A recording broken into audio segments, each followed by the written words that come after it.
Dernière ligne droite pour la section, dernier bloc de 4 matchs en un mois qui démarre samedi face à Castres avant les phases finales.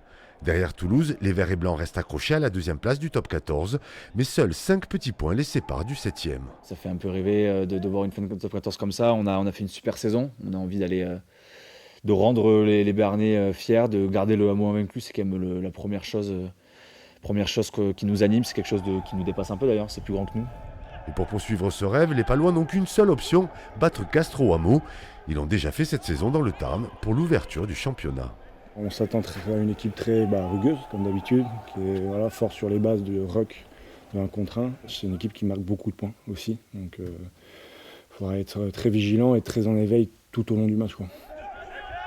Ils vont venir totalement décomplexés, sans pression. Ils ont tout intérêt à rendre le match foufou et l'embarquer dans un match un peu de folie, mais en essayant aussi de rentrer dans la filière où on est dans une zone de confort, c'est-à-dire avec du rythme et un ballon qui bouge et un match dynamique.